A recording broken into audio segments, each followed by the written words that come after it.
It has been over 15 years since we've played a Pokemon game in the Johto region. So on today's podcast, we're going to break down all the different ways we could see a new game set in this classic Pokemon region. Are we going to be looking at a Legends Johto game? Or would it be better for us to receive a classic, a true Pokemon remake? And if we end up with another faithful remake, I don't think all hope is lost. We're going to be talking about all of this, and we're even going to be talking about all the new Pokemon, Megas, and additional regional forms that we could see introduced in a new Johto game. So excited to do this episode today. Welcome back to Hidden Power. This is a Pokemon podcast. My name is DustyGogoat, and today I'm joined by TraderLumi. Hello. And SoulSilverArt. What's up? This is, I think collectively, at least in the majority on this podcast, one of our favorite regions. I think the Johto region has a lot of history, and I guess in universe, but also, I think the Johto games are part of Pokemania. So, yes, man, there's just so much to talk about when it comes to the Johto region. We have not revisited this game since Heart Gold and Soul Silver in Generation 4. And hey, it's Dusty from the future. There's been a new development. Apparently, there was a Legends Johto game in development. It was called Legends Ho-Oh and Legends Lugia that was literally in development, but got scrapped. And instead, we have Legends ZA. That's the timeline that we're in. Just wanted to let you know before you continue listening that we did not know about this when we recorded this podcast. But if you like this video, let us know in the comments below if you'd like us to do a full deep dive on this lost Johto game. I don't know. What are you guys excited to talk about today? Oh, man, I think the potential of Johto is really, really big. I think we kind of mentioned this off air, but like Johto is, because it's one of the older generations, one of those regions that like doesn't get fully delved into. Yeah. And so like there's so much there that you can kind of do more with, but they don't quite do it. And it makes sense. It's an older game, right? Versus like nowadays, Pokemon games usually flesh out the characters a little bit more. Like the gym leaders kind of have jobs outside of being a gym leader and stuff like that. And I think Johto is the perfect like ground to revisit and start doing that stuff with. Yeah, that's such a good point. Like modernizing Johto essentially, because even Heart Gold, Soul Silver was, all the way back in Gen 4, and it's still like from Gens 1 to 4. 2009. They felt like that's the last time we went to a Johto game. Yeah, that's the most insane thing about all this, to be honest. 2009. Yeah. It's like, it doesn't feel like it was that long ago. Like every time I think of Soul Silver, I'm like, I just played that a little bit ago, but it was a long time ago. But yeah, this is one of my favorite games in the franchise. So it's like, I think, it's what I need.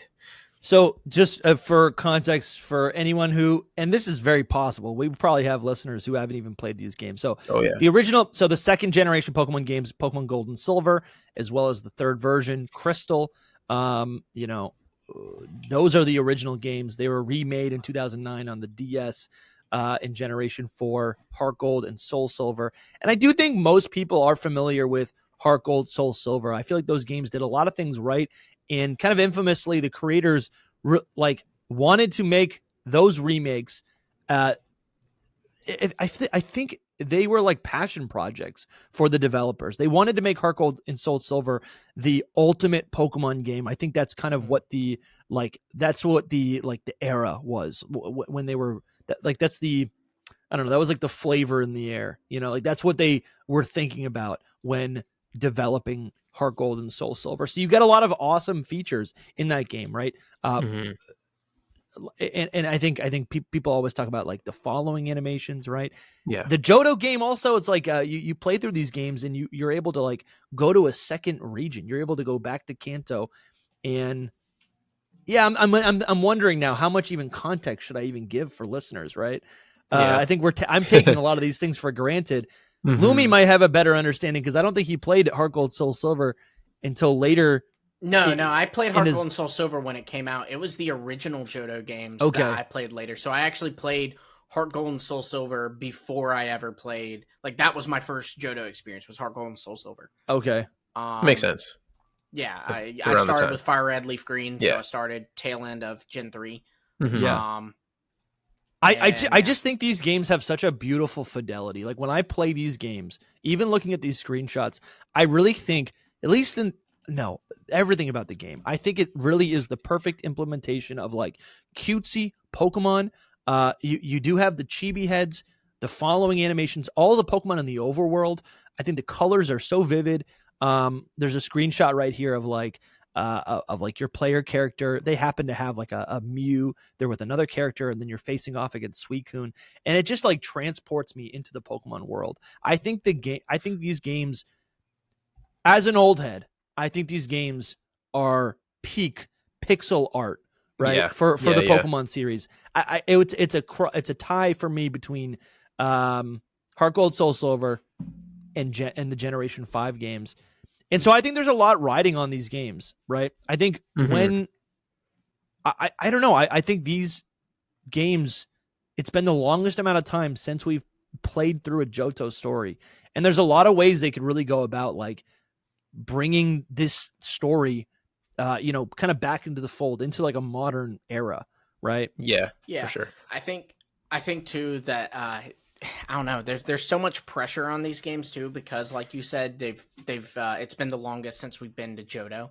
I know people have talked about like Unova remakes for a while, but it's actually, we've been to Unova more recently than we have Johto. Yeah. You know, Yeah. So that's technically kind a of Blueberry insane Academy in its own sense. Yeah, that's true too. But like even just the true Unova, that was what 2012 was when we got Black 2 and White 2. So Johto is next. Yeah, and I think it's kind of like, we've talked a lot about how like when a new evolution to an old Pokemon or a new Mega Evolution to an old Pokemon gets revealed, it often is met with a lot of criticism because fans have had 20 plus years to build up an idea in their head of what a Pokemon's Mega or Evolution should look like. And so I do fear that Johto will face a lot of that. In fact, honestly, I think that was a big issue with Brilliant Diamond and Shining Pearl. So many people had this idea of like an Oris level remake for Sinnoh. Yeah. And then we got a much more faithful remake, and that kind of hurt people's feelings, even with Legends Arceus there. I think it just kind of defied expectations, and that's always going to upset people. But I think Johto has that pressure on it, honestly. I also think that Game Freak themselves probably think, at least from the fan reception, but they probably think that Heart Gold Soul Silver was like the perfect Johto game. Do you know what I mean? Like, and I think fans think that too. It's like, how can you think it's the perfect game? Yeah. Like, not even like, Johto game. Yeah, it's like, how can you make it better? What's funny in this conversation is like some like additional subtext is like that. I actually think there's been a resurgence of Johto hate. I feel like constantly in my comments, for sure, people talk about how Johto sucks, and I think that's really. I think it's like a meme that has been spread by and no hate to this. The hating community. No. That's what I call them. No. The hating community. No, I root it back to challenge runners. Like people, I think I don't know this. I don't know exactly who it would be, but people who do like competitive Nuzlocking or people who do like challenge runs, right?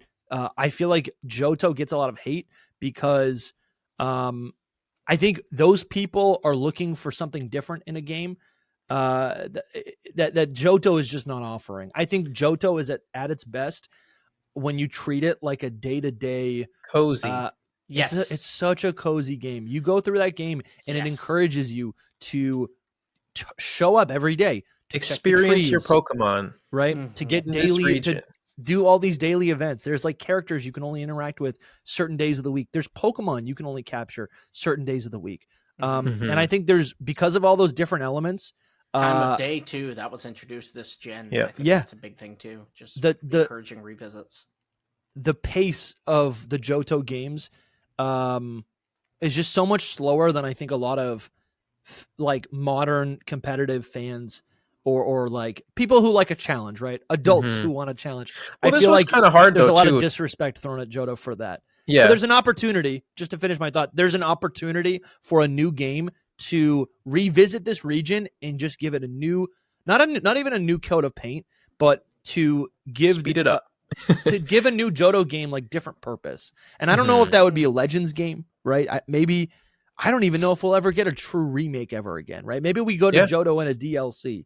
You know what I'm saying? Like I don't know what it would be, but I think there is an opportunity to revisit Johto and make it make sense in 2026, in 2027. Maybe you're listening to this in 5 years, in 2030. In Yeah, 2030. No, I think that that's exactly what the issue is that this game is a cozy game. It's very slow paced. It's very, like low stakes too. Really, it feels like, like the plot isn't someone's got a god, a like minor deity, and is going to rule the world or alter the course of reality. Instead, it's like Team Rocket wants to be on the radio. So it's like, but I like that about it. But I think, of course, you're going to have people who are like, no, I want stakes. I want a fast paced game. I want to feel like I'm having this giant impact on like a world ending event. And that's just not Johto. But I think though, that actually is what makes Johto so special, in my opinion. It's the cozy region. We've literally had conversations on here where I've talked about, to me, Pokemon is like an escape for me. Pokemon is a cozy game to me. Even, the current games, even the, more high stakes games are cozy games to me, just because it's like, I've got these pets, I'm raising them, I'm training them, it feels good to me. It's a nice little, exactly that, an escape. And Johto does that really, really well. And I think that's special about Johto. And I don't think they should change that unless it is a Legends game, just because I do feel like Legends games do allow us to kind of turn a region on its side and visit it in a certain light or a certain perspective. And I do think that is special. I agree with you. Like, this era was like the Tamagotchi era. Do you know what I mean? Like, you like brought, I mean, they even made the Pokewalker for Heart Gold and Soul Silver. Like, it's literally like they were trying to bring it back, because Heart Gold and Soul Silver was actually past that whole era. But when Gold and Silver came out, like, it was like, you bring your little guy with you and you walk around, and that's what you do. It's not about like what, like the high stakes that we're talking about today. People didn't have smartphones, Yeah, no. Like, there was, just like in the world, technology was at a point where like the game in your pocket had so much more value, right, than it does today. Like, it was indeed on Game Boy Pocket. Well, that Flaffy lived on one. The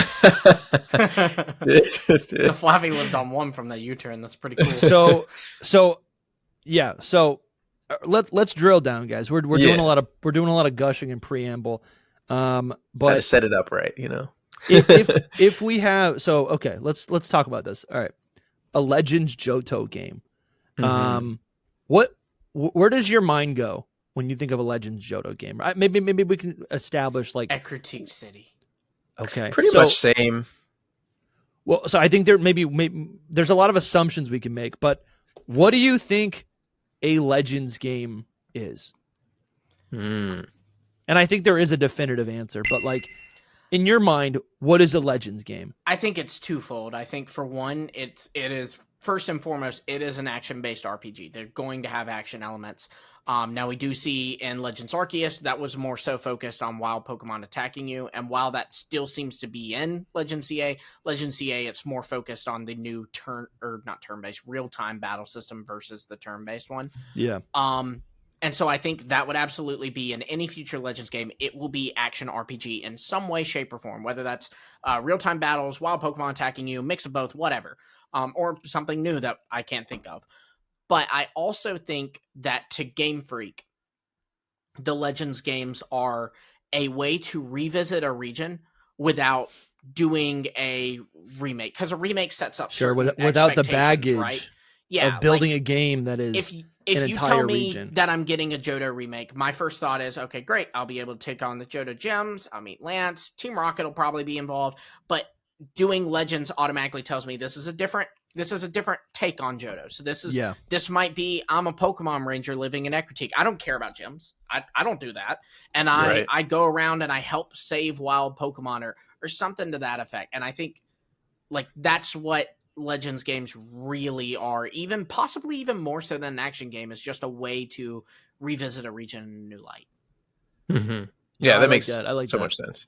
Yeah, I agree with most of that. I do think that I will add that I think it's about experimenting with new like gameplay styles or modes and stuff. I think that it is all of what you said, action RPG, but also to experiment, to build on that. I think that they'll do something new, like that you said, that we can't think of. They'll bring a new experimental aspect to the next Legends game, whatever it may be. I mean, but that's every game. Like, that's even true outside of the Legends game. Like, Scarlet and Violet true. has stuff in it that's clearly experimental and is new to it. I agree, but I think in the direction of like this whole action RPG vibe instead of. I think it's they're making a game that is like oriented towards not just not just perpetuating the Pokemon IP and relying on the tropes that we're familiar with, but by actually making, I almost look at these Legends game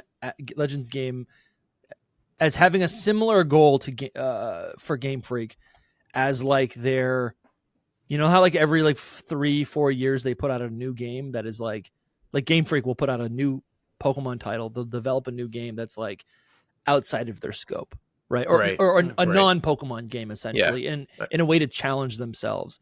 I think these Legends games are similar to that, where I agree. They're able to create Pokemon games that are outside of the normal trappings of, you know, every Pokemon game that has come before. So, and there's no patterns. We're for listeners, we're literally just brainstorming today, right? So I think when Legends Arceus came out, I mean, I think it was cool. I think there's a lot of merit to Legends Arceus being set in the past, right? If those legendary Pokemon were set in the past, I guess a lot of legendary Pokemon have tyings to the past, right? It was kind of cool to see us in a game that takes place 100 years prior and kind of watch like the creation of the Sinnoh region. Right. We're seeing, you know, we're recording this before Legends EA, before we have our hands on it.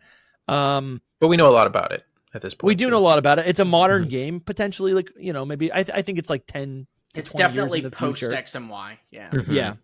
I think it's present day today, just, you know. Yeah. So post X and Y. When I think of a Legends game for a Johto region, or really like what is the next Legends game going to be? It really could be anything.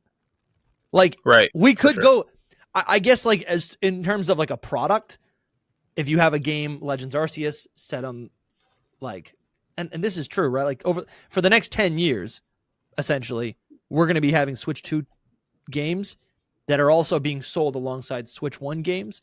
So you got Legends Arceus set in the past. You got Legends ZA set in the modern day. Like maybe it's irrelevant. Maybe they could go back. They could set Johto in the past. I think a lot of fans want that. I feel like that would feel weird. I was gonna say that. I'm like I when you say that, it's like I see it in the past. Like it's just rich in history. That's the thing. It's rich in history. One thing I'm thinking is so with Legends Arceus, you know, it was all set in like the entire region, right? And then with Legends EA, it is only set in Lumio City. And I think if they wanted to segment Johto and do a piece of it for the Legend series, whether that's just a city or just like the northeast part of Johto or whatever. I mean, there is literally a Pokemon that exists in Johto that can time travel. And so I think it's very much possible that in a Legends game, for one, the Legends game could be centered around that Pokemon. We know Legends Arceus is centered around a mythical Pokemon. Why couldn't Johto do it too? Mm-hmm. And then you could have that Pokemon allow you to experience both a past and present or future version of this area. And that would be really hard to do, I think, with the entire region. So again, that's why I suggested either setting it in one city or segmenting it off, you know? Mm-hmm. I would be disappointed with that whole thing. I think Johto is a smaller region. Like it's probably the smallest region even. Like itself, because we're not counting Kanto. Sure. And that's a whole other discussion where it's like, do we count Kanto? Yeah. The playable Johto region that we visit is like technically the smallest based on the amount of steps that we can take.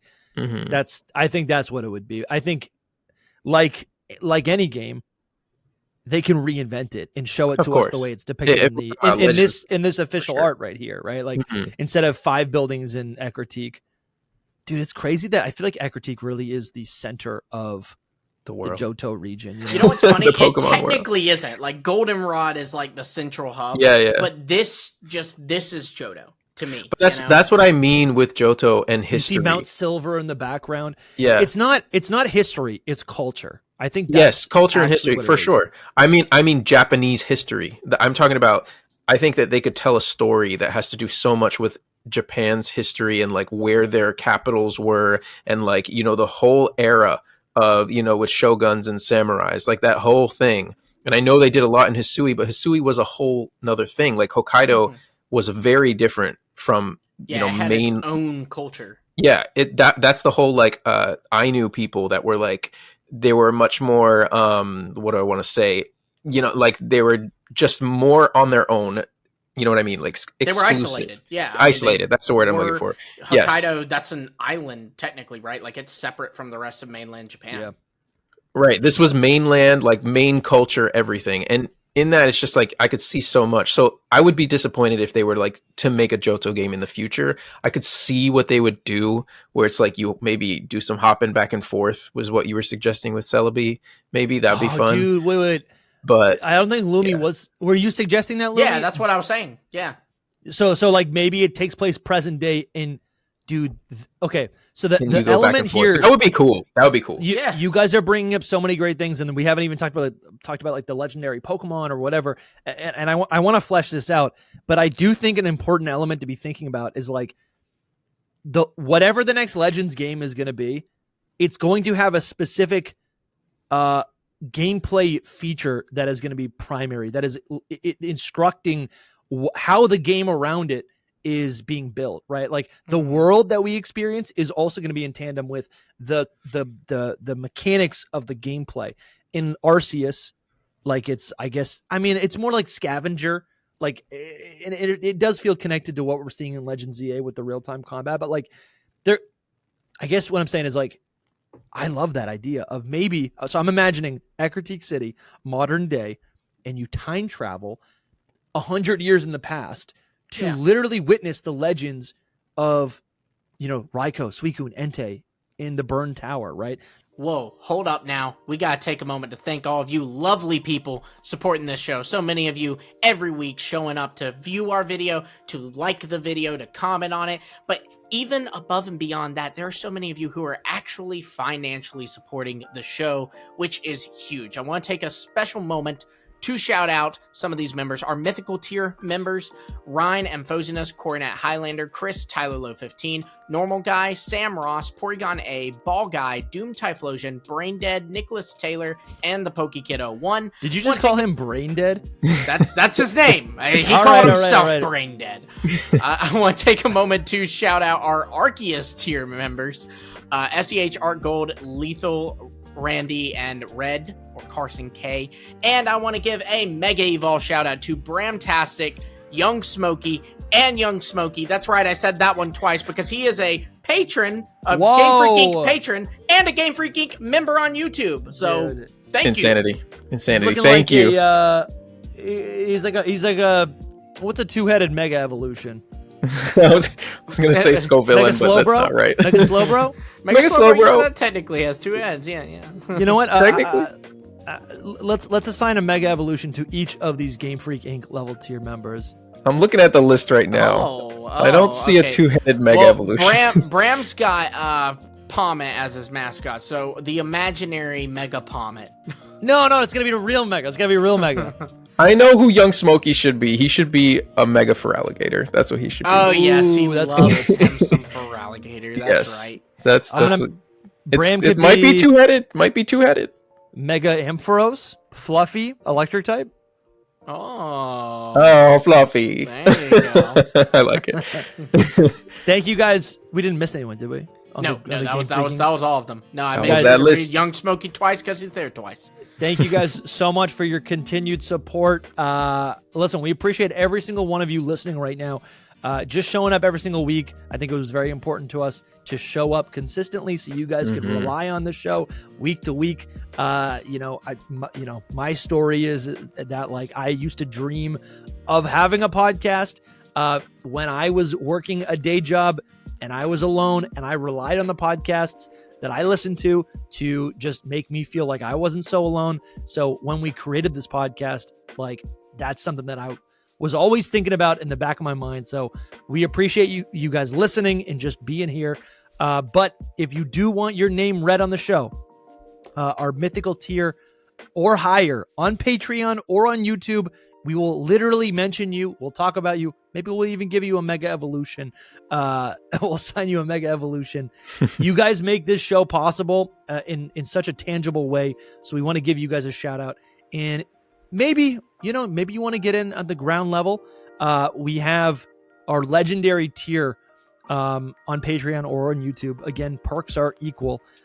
At that lowest tier, at the mythical tier, you will get access to every single one of our Secret Power podcast episodes. We are attempting to start doing Secret Power every single week. So that will be an entire new podcast. That's 2 podcasts a week you will get every single week. You will also get access to the Discord. All of the awesome stuff happens in there. I think I've written here 200 people are in that Discord, but I think that number is actually like 400. Oh, yeah. Oh, I believe it. Much. I believe it. So I got to update this. There's the Battle League. You can join a live call-in show when we throw those on. We do monthly movie nights. That's everything happens in the Discord. It's completely secret. It's just for you guys. And of course, you get those bonus episodes. Thank you guys for listening, and thank you so much for supporting the podcast. Links are in the description. Hidden Power Podcast, Patreon, and YouTube channel memberships. All right, back to the episode. You time travel to witness Ho-Oh, Lugia, like all these, and then they introduce new legendary Pokemon, right? Like, and then you go back to the present. It's almost like a Majora's Mask situation. Yeah. I was thinking something like where it's Zelda like as well. You have to go back in time to set up certain things, and then you go back in to present time to reap the rewards of whatever you've tripped in the past, and then you can do vice versa. It would also make like Celebi so much more into the game. Like I would imagine it'd be called Legend Celebi or something like that. Sure. Where Legends it would just be like Ilex. Yeah, you're going back and forth with Celebi, like she's your travel companion and like trying to like very Zelda, like it's like a fairy that's guiding you through the whole thing. I see it more as like Tears of the Kingdom vibes though, where it would be like it's mostly set in the present, and what the story is, like the stakes of the story would be in the present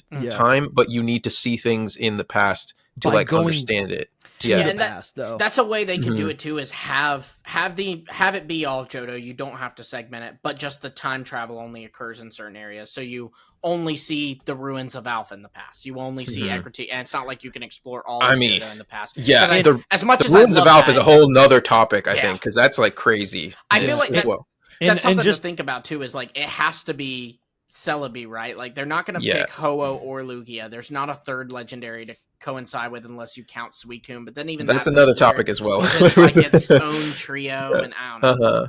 And I think also it's important to like say that there is precedence in Heart Gold, Soul Silver. There was like accessible mystery gift events that you could unlock if you get Celebi in Heart Gold, Soul Silver.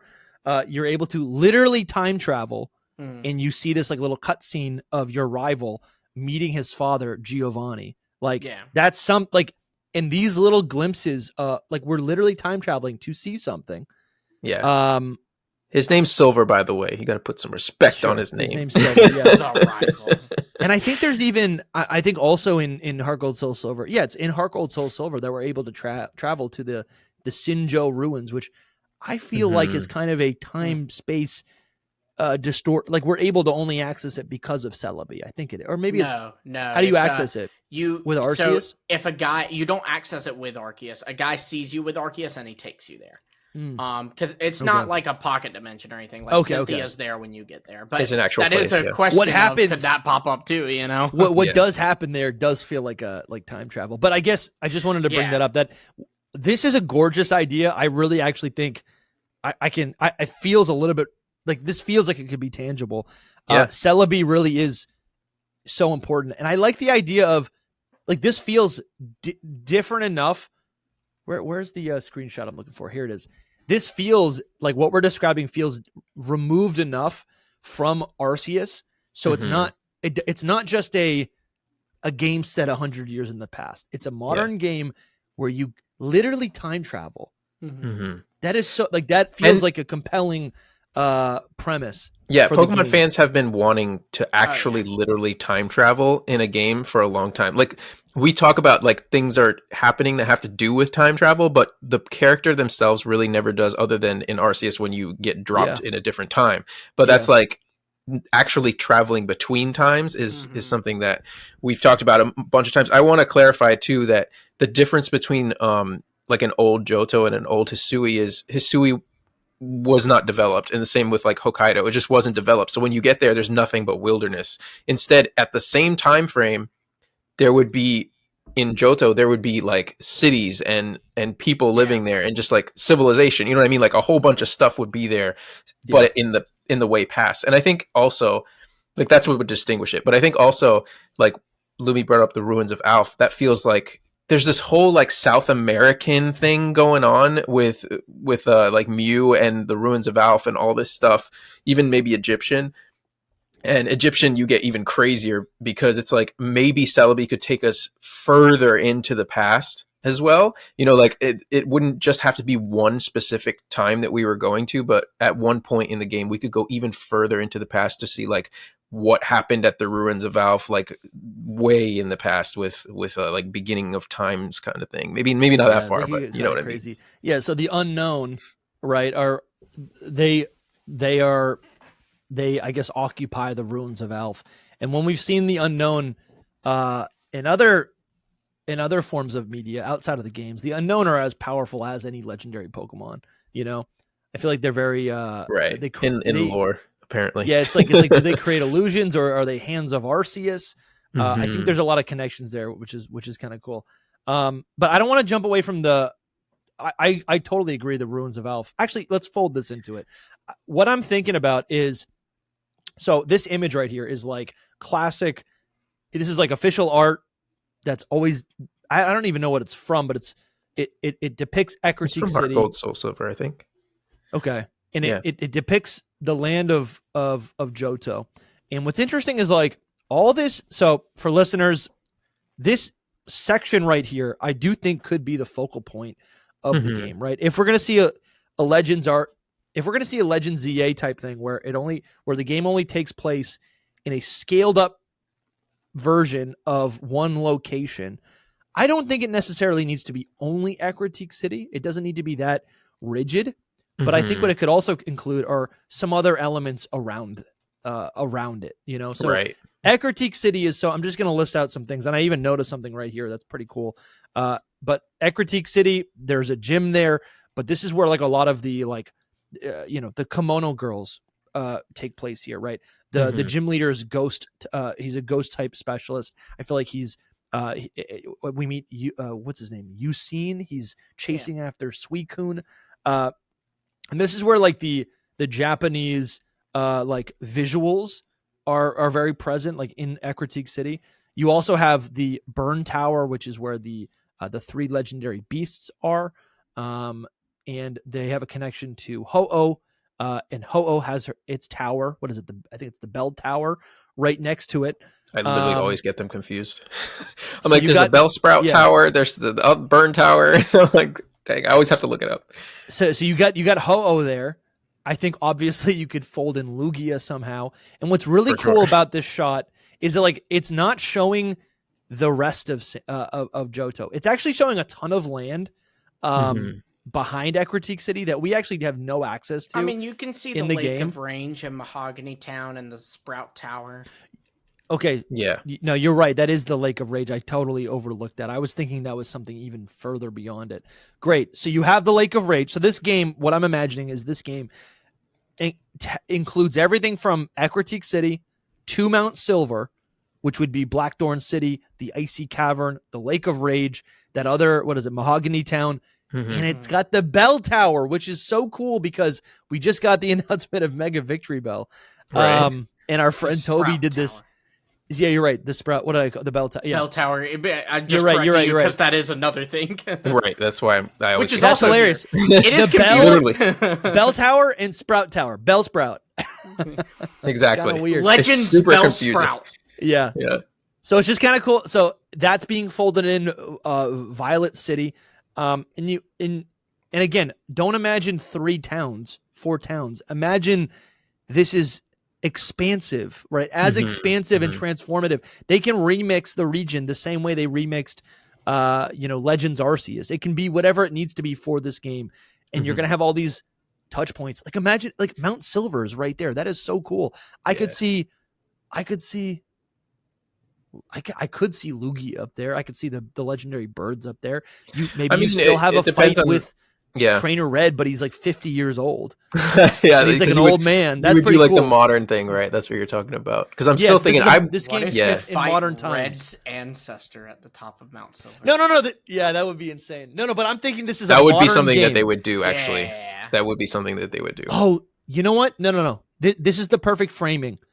We have a game set in the past, a game set essentially in the present. If this game takes place, let's say 50 years after the events of Pokemon Gold and Silver, right?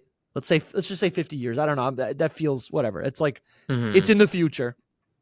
Now you have all these characters that you remember who are aged up or maybe passed away, but they're elders. These are old people telling you the story of the past in the present, and in the context of this game, it's, so you have Trainer Red, who is an old man, right? Lance is an old man. He's telling stories, and this game could be about like passing the torch and the importance of like, telling, I guess, like passing on lessons, right? Right. And then we literally team up with Celebi to go to modern, like the modern Johto that we know, right? From the I think if they did it that way, they would and skip even it. 100 years in the past. I think if they did it the way you're saying, they wouldn't even go to modern times. They would just go back to the past. It would be like we're really far in the future, and then we go back to the past. Sure, yeah, they could do that too. You know what I mean? I think, but that just seems like an interesting play because it's like because of the visuals of this region, it's because it's in the future, but everyone's aged up, so it almost feels like it is in the past because you're dealing with like this futuristic, but still culturally rich society. So I just like the blend there. Yeah, what they would be like really hitting on too, because they always have like a little bit of a theme, like a moral theme, maybe like just like where Japan is going and where it came from, kind of thing. That's kind of how I would see it. Which it could still be in like a modern time to the past times. I would personally really not want Johto to be set in any kind of future aspect because I think it really does have so much to give in the past. I'd be like, just do a different Legends game if you want to do that. I mean, in general, I like Legends games. I would prefer them to be set in the past. Like I remember being a little disappointed at Lumiose being modern day. Oh, for sure. Just to clarify, what I'm envisioning is not it will be in the past. Right, it's going to be a game where you start it in modern times, and then the framing is like, like it's like an elder literally reading you a storybook, right? Right. And then as they're telling you the storybook, then you get to actually interact with Celebi. You're the chosen one, and you get to travel back and live those stories in the past. So you're still in the past. Just to be clear. That would be like a primarily past game, even because you would just be like learning the stories from the future man. This is exciting me. I love the idea, like that idea. I never thought of it like this. That could be really, really exciting. What I think would be fun is set it in an alternate timeline. And it's like post-apocalyptic, and you go back in time to do certain events in the far past to create the current Johto. Like the one that's not like the one that exists now. The one you saw in Heart Gold and Soul Silver. The one that's peaceful and survived. This was not the real Johto. The real Johto was something bad happened. That's such a good weathered concept, by storms or something. That's that's a great concept. I don't know if that's a Johto game. I like that for any that doesn't of feel them. like a Johto game. I like it for any of them. Post-apocalyptic It doesn't feel like a Johto Alola. game. I say post-apocalyptic. My brain is thinking like in the vein of like just a ruined Johto, and I imagine it could be ruined by like weather because like Lugia is kind of tied into that stuff. Okay, beautiful. I love it. But that sounds like Hoenn though. But right? I think I like this. Keep going. But like I think it makes sense too because one thing I've seen Pokemon try to do is really touch on what's going on. You know what I mean? Like they're trying to get in touch with their audience. And I think they do that by trying to look at what's popular, right? Like with Legends Arceus, Breath of the Wild was so successful. Legends Arceus was very clearly their Pokemon Breath of the Wild. That was what that was supposed to be. And then I think with Scarlet and Violet, they're like, okay, open world games. People like an open world games. Let's do open world. With Legends ZA, you've got some detective, some kind of noir stuff going on there, and that's, I think, a big theming. So, dystopian societies are like a big deal in the world, I think. And so I think like at some point they're going to tackle that to a big extent. I hope so. I love that. I just don't know if Johto's the place. I think Johto's the place because we don't think it's the place. You know? Yeah, that's what they would do. You're right. Is that like that's what they would do? I'm saying I would be disappointed with that. So this would you though? Because the game wouldn't take place in a dystopian Johto. That would literally be like the initial. It's like backstory. You're there the first 5 minutes of the game, if that. Mm-hmm. Yeah, I get that. And honestly, I'm not going to be disappointed with anything that is Johto. like I just need a Johto game. I don't even care. I don't care what it is. Set this entirely in a critique city, and I'd be like, all right, I would be happy with that too. I do think though, going back to Dusty's point of like where it would be set, it's like I would be fine if they split it into two, because I do like the idea that they started with Legends ZA, even though I don't love that it's just in one city. I like the idea that they split it so that you could go to another part of Kalos in the future and like do another Legends game that's in Kalos still. You know what I mean? So it's like you could split Johto in half and be like, this is this Johto game, and then like who knows, 30 years again down the road, you're like, I'm going back to Johto in Legends game. I think it's cool. I'm just thinking about like how, like I feel like this would almost be a blend of the two different extremes, which is like Legends Arceus is a completely reinvention of the Sinnoh region. It literally has a different name, and they reinterpret it to make sense in like a 3D space. And then you have ZA, which picks one location and scales it up to the size of a full game. And so like an in between would be, okay, I think Ekritik to Mount Silver, that is where most of the events and history happens in the region. Right. Other than the Whirl Islands and Lugia. But I've honestly always seen Lugia as almost as if it's like hiding away.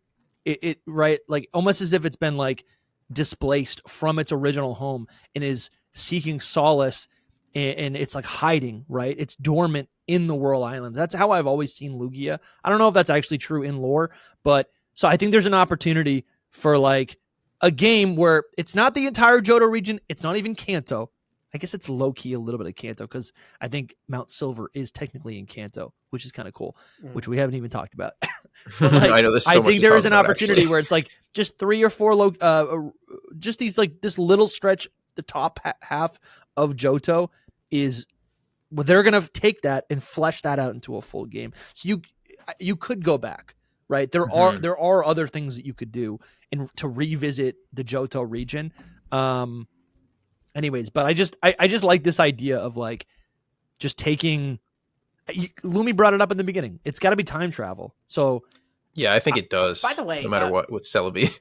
If I may too, I think this is fun. We honestly should have led with this, but there's some discovery. There's a really good theory behind Johto being like the next Legends game. Like if we're assuming, because there was a Legends game in Gen 8, there's a Legends game in Gen 9. Yeah. So if we're to assume that pattern continues, there's like a pretty good theory, in my opinion, for Johto being the Gen 10 Legends game. And that is that if you look, the starter trio we were given in Legends Arceus was Rowlet, Cyndaquil, and Oshawott. So you're seeing starters from Unova, Johto, and Alola. And then what's interesting is with Legends ZA, we stay in that trio. We stay in Unova, Johto, and Alola. But interestingly, there's no Alola in Pokemon, and instead it's 1 Unova and 2 Johtos. And this was from Lorekeeper Toby. He suggested that the reason they doubled up on Johto there is because the next Legends game will be set in Johto. And so, if the next Legends game is set in Johto, they can't do a Johto starter as one of the starters, because they'll just be in the wild anyways. So it would hypothetically be the remaining ones from that trio, which would be 2 Alolas and a Unova. Specifically, it would be Litten, Poplio, and Snivy. That's great. We really should have. We really should have led with that, because we're getting new. For Alligator and Meganium are our starter Pokemon in Legends ZA. That is pretty Right. cool. I mean, that starts going into like the whole like adding them in with like all their new forms, because all 3 of them will have new forms in this game. Imagine too, So. like if you could in this game, like you would, if we're taking the idea of it being set in either an alternate timeline or in the present and you revisit the past, like you get Snivy, Litten, Poplio, you get it in the future. It travels back in time with you and it evolves differently because you traveled to the past. You know, Dude, like, I think if you actually evolved it modern day, it would be the same. But I don't know that. Like it's cool to me the idea totally of right. no, You're it's totally a right. present day Pokemon, but it got altered by this journey we're on. It would make it feel more special than even the Hisuian starters. For sure. Absolutely, man. It's one of a kind because of your specific adventure. Right. That is insane. Can you bring it back and make more though? That's the question. We need more. I mean, you would right, like because I imagine they'll let you go back in time to catch any of those ancient Johto forms or whatever else. So but then the cool thing is too, you would hypothetically in the post game be able to trade over a Snivy and evolve it into the superior we know. Of course, these are the little details that just Game Freak has to create to make it so that we can use them in every timeline. Let's do this real quick. What's your starter trio pick for a Legends Johto game? Oh, I think it would be Litten, Poplio, and Snivy. Okay. And I pick Snivy. Like that's the remaining. Oh, I'd be picking Snivy every day of the week. For sure. I would definitely. So, would you pick any other combination? Let's see. I mean, that's a loaded question to like look at them and just pick some. They're not even pictured here, but it could be. Fuecoco, Quaxley, or Sprigatito could be in that lineup too. You could take a long time to try to figure out what would make the most sense here. Well, we don't have a long time, but just just the gut. This is just the gut feeling. What would you like as a starter trio? Maybe someone from Hoenn. Yeah, Trico. Maybe Trico. I think Trico could be kind of cool. I've always liked Trico could be one of those shonens. A Legend Celebi, like I don't even know if they actually made into a game. I think they just made a trailer. Maybe they did make it into a game, but like there's like a trailer for it on YouTube and everything. And they did Greninja, Turtwig, and I want to say maybe Blaziken. Don't quote me on that, but Torterra became like a Zen garden, and it had the cherry blossom tree instead of the tree it has, and that's like, ooh, I love that. I think I would go. This is a little too. Oh no, never mind. I'm trying to figure it out as we go. I think maybe Turtwig, Torchic, and Sobble could be fun. That's fun. That's a nice fun little combo. I like that. Yeah, I mean it's 2 reptiles, but here. Well. So many talented people have made like starter Pokemon for the games. I'm not seeing them right now, so that could be a conversation for another time. But I guess that's another question. Like, it would, like, is Professor Elm is the professor for the Johto region, and he's pretty old. I'm sorry, pretty young. So if this game did take place in the present day or future, he could still be around, but like a lot close. But dude, that's another thing that would work so perfect. Professor Elm is always depicted as like a goof because he's like a brand new professor, right? He's kind of like not as polished, and he's in contrast to Professor Oak. So in this game, if it takes place in the future, but it's still, again, I say future. I'm not saying futuristic. I'm not saying like cyberpunk. It's future. It's set in the future. That's kind of what I think of. I'm like, I don't need any kind of cyberpunk Johto, even though it would be that's kind of not wild. What it is. I don't think it would be like that. Yeah. No, it's like the image that I have on screen right now. That's the same exact vibes, except it's because it's the whole thing is that this region is still rooted in respects its like its culture, Kanto's what the has future. come before. Kanto's the future region. Maybe you do one little detail like the Sprout Tower finally fell because that beam's always wobbling. Yeah, absolutely. There would be things that would depict change, right, dude? So maybe that's like the theme, right? Like it's about like change is good, Yeah, like, maybe that would. Or change is bad. I want that take. Sure. Yeah, I relate to it more. Yeah. So this is just a small detail, but like Professor Elm is older now, and he's similar in age to the Professor Oak we know, but he actually has his stuff together, and maybe he has like a lab assistant who is as bumbling as he was in the original Johto games, right? Mhm. I think, And maybe he it's has to Lyra have, or Lyra or whatever. because She would be older. Was that he studied like Pokemon eggs and baby Pokemon? He's got to have a baby.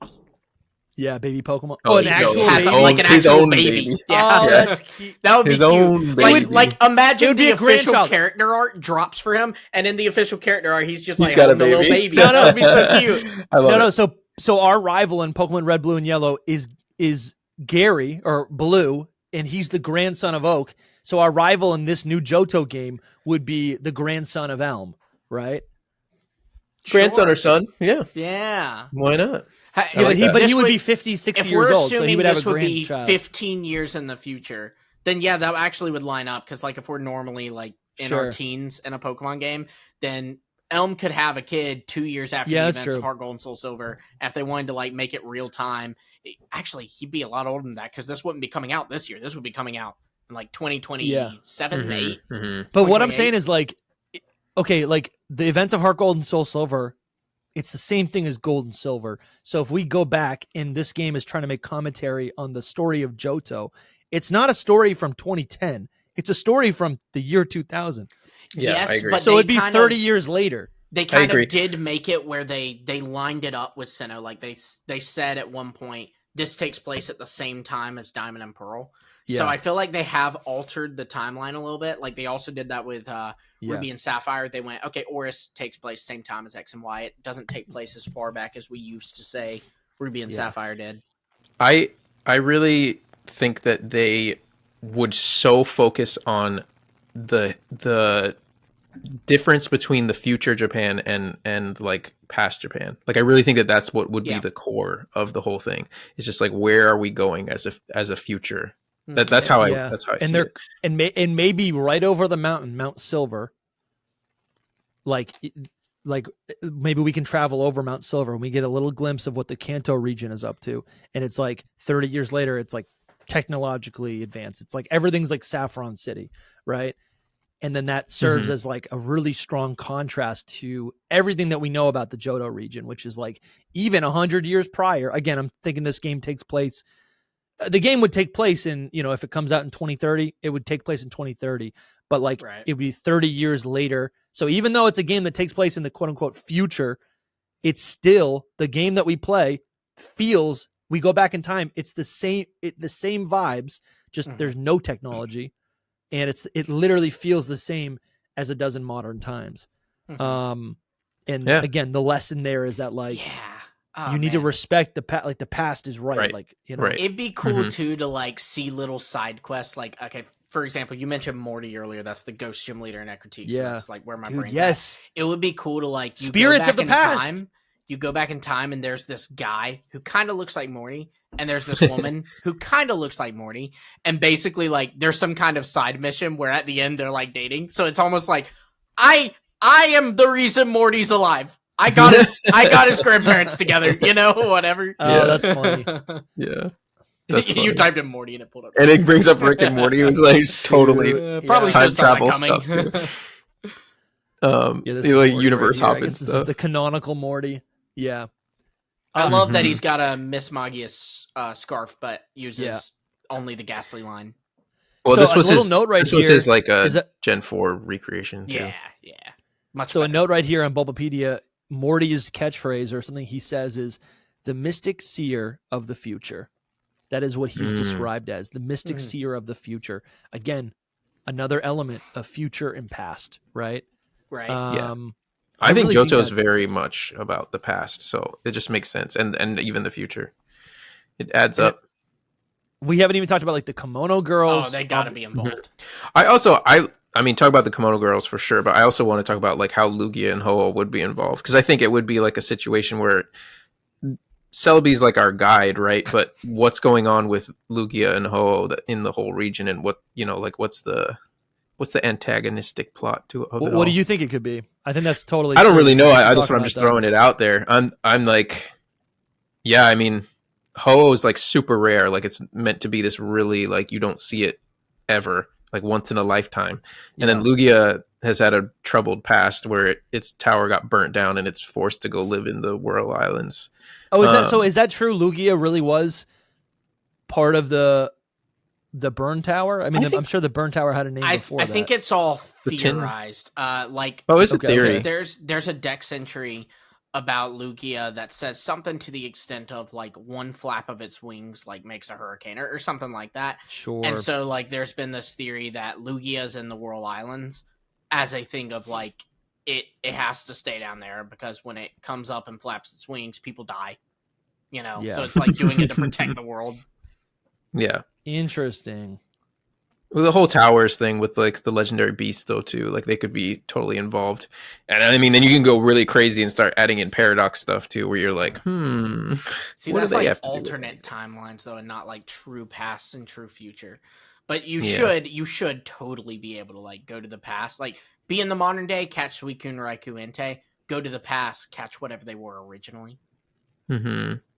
Which Dude, that's where they could add in new Pokemon, where it would be like they could be Right. literally new Pokemon, like the old versions of them, and I just as don't- powerful. You know, just reborn. It doesn't mean Yeah. that they were like weak. It just means that they were reborn. Right. Yeah, so it's Lugia's dex entry says Lugia's wings pack devastating power. A light fluttering of its wings can blow apart regular houses. As a result, this Pokemon chooses to Yeah. live out of sight deep under the sea. Okay, so my reading on that was correct.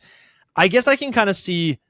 I'm imagining Lugia and Ho-Oh, or maybe Lugia being poised as like the villain of the game, right? Kind of like how we see. I mean, Giratina really is like, you know, actually a demon from another planet. But I could see Lugia being falsely accused, and maybe that's worked into this whole thing about like the people idealize the past, right, and think, oh, this is like the most. Like we have to follow the past no matter what. And the warnings were that Lugia was bad, and they worship Ho-Oh. But then when Ho-Oh shows up, maybe Ho-Oh is a phoenix, burns the tower. I don't know. Like I feel like they could kind of position Lugia and Ho-Oh against each other, right?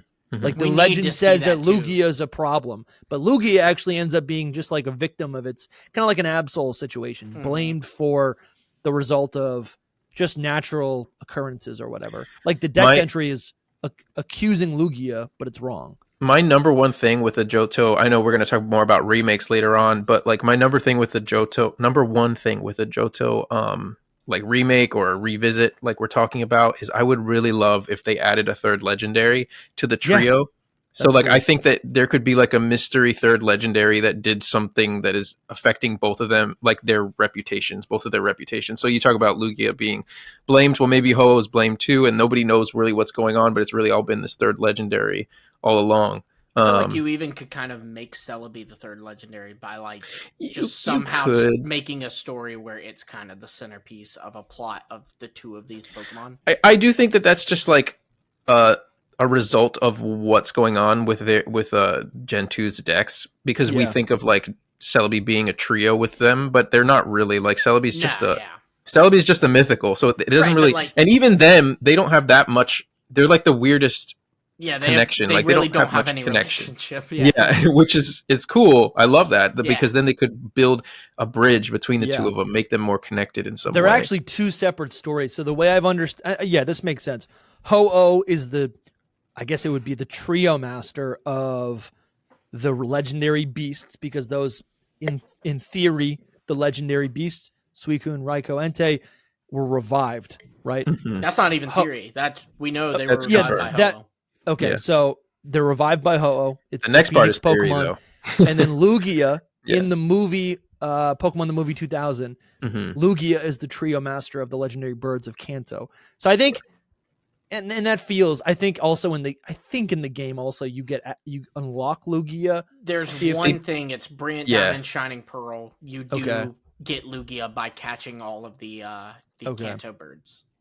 That feels like an acceptance by Game Freak. I guess what I'm saying is like lore, right off the bat, that is 8 legendary Pokemon, and then you have Celebi, and then you also have. I feel like you could then fold in some other things, but it would be Team cool. Rocket's involved, you probably automatically have Mewtwo. Yeah, that's true. And then you have Mew. That's true. Yeah, and that's the thing. It's like even that story kind of fits. Like Mew and Mewtwo, like that is a little bit of like idealizing the past, wanting to revive the past by cloning Pokemon. And it's kind of it's kind of like an abomination of what the vision is, or the initial idea, you know? I know it's not grotesque. a legendary Pokemon, but I don't think it's outside the realm of possibility to have a story centered around unknown. No, I don't think so. I think that could all be like Legends so we're hidden looking. power. It's Dude, our game. let's go, It's dude. our game. I will freak out. It would be our game no matter what, because I need the Johto game. Well, if you think so, we can see in this image, and I'm using this like this is a very intentional image by Game Freak, not because it's a hint, but because in their minds, this is what the identity of Johto is. This image right here that's depicting all of this, and we see the Bellsprout Tower or the Sprout Tower, and probably like in game.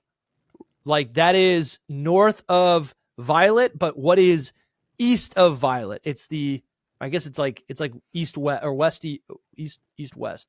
No, what? East west is two different directions. East west cannot exist.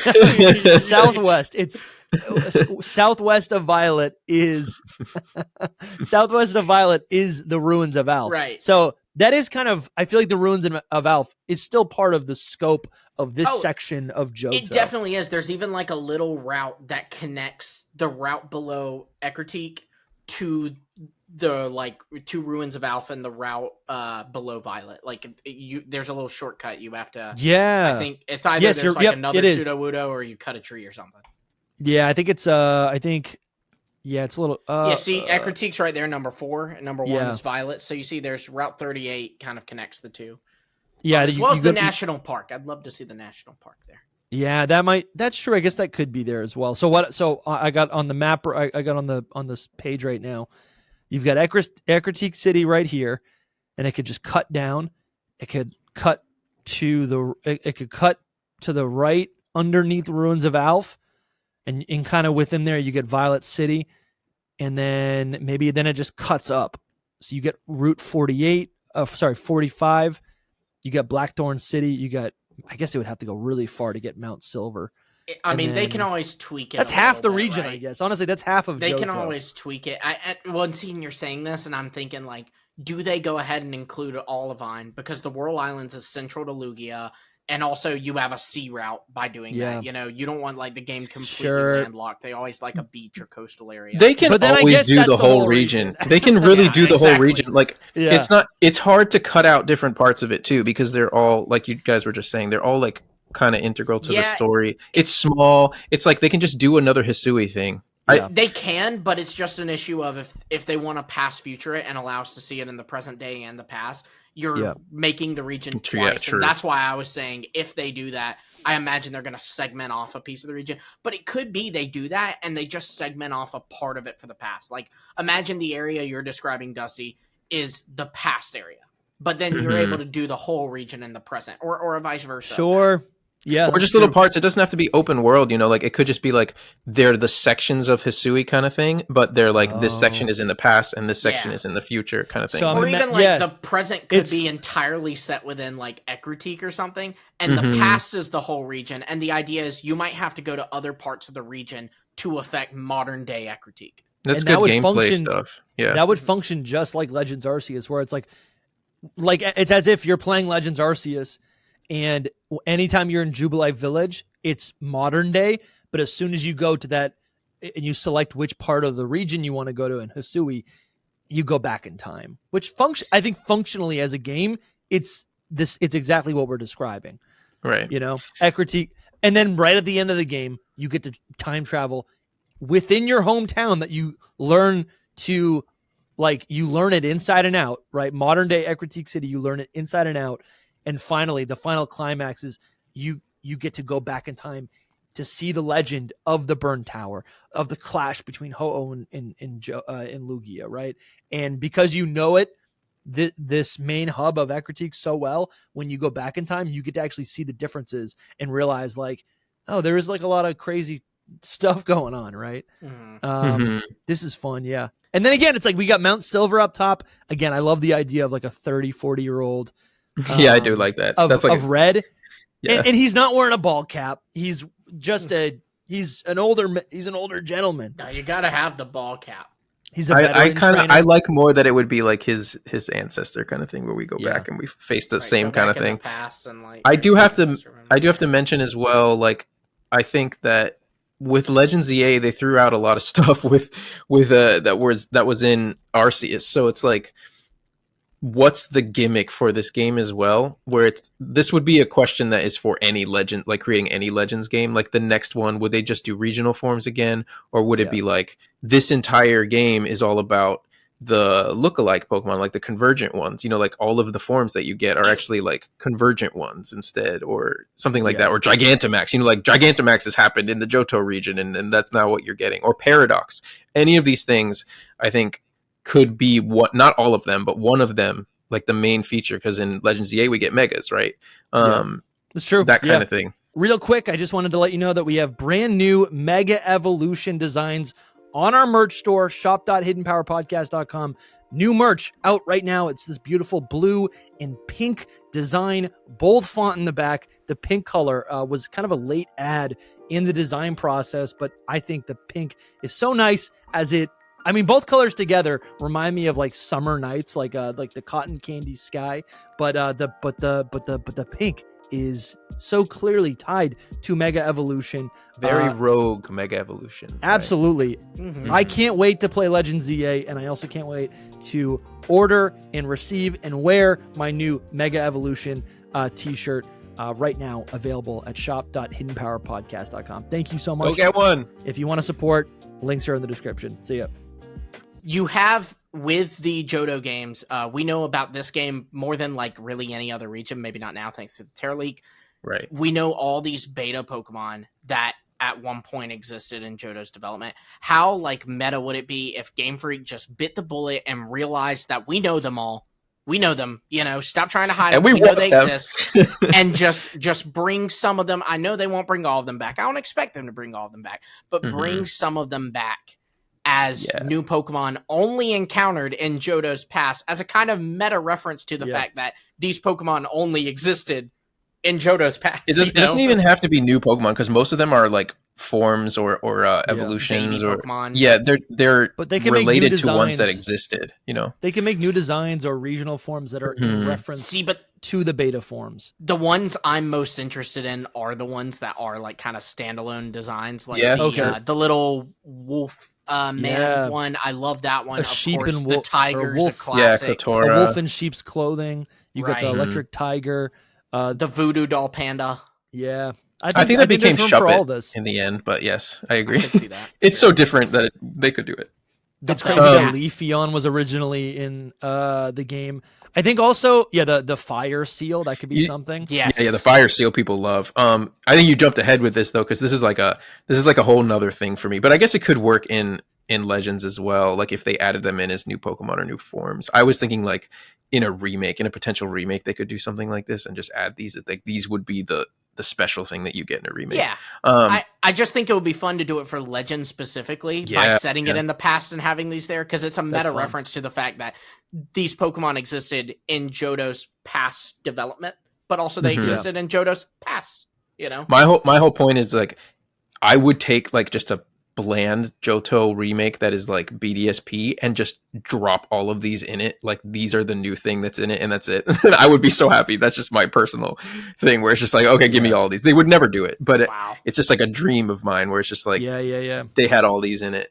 I think, if I'm just being honest, I think there's a mystique behind these beta Pokemon, and a lot of them are cool, and a lot of them are maybe have better elements or more interesting elements than like the designs that we actually got in the real Johto games. But I think most of these designs would just feel irrelevant. Like they're not even strong enough designs to I don't know. I'm looking at some bad ones like Igglybuff. It's like it's a lesser version than the right. There's some that don't need to exist for sure. But there are some cool ones. The Shark Anchor, make it happen. Yeah. The Bell Cats. Like it's not even on here, but the Plesiosaur, that was also like a Viking boat. For sure. Like making the Shelter evolution on Slowbro's tail like an actual Pokemon. Yeah, that's true. I think there's potential for all of that. These are mine. Yeah, this is your stuff. Yeah. Yeah.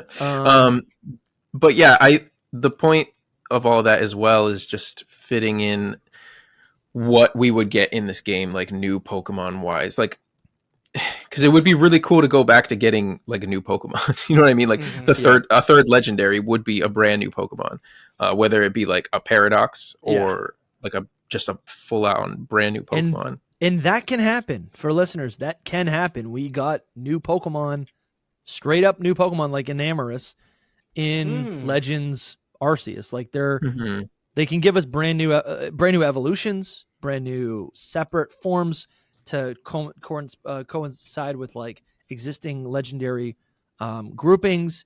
This is so cool. I do want to talk more about the Pokemon. We can talk about that at the end.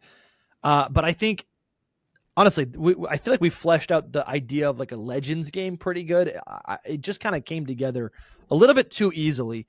Do you guys want to move on now to like and actually talk about Johto in terms of, let's get some of the easy ones out of the way. I guess the reality is we could be looking at a new remake that is faithful to the original source material by I think that Pokemon is very Works. unlikely, to be honest, but we'll continue. And this would be like Brilliant Diamond and Shining Pearl. I've been saying this since Brilliant Diamond and Shining Pearl came out. I can see the vision. I feel like the execution was poor.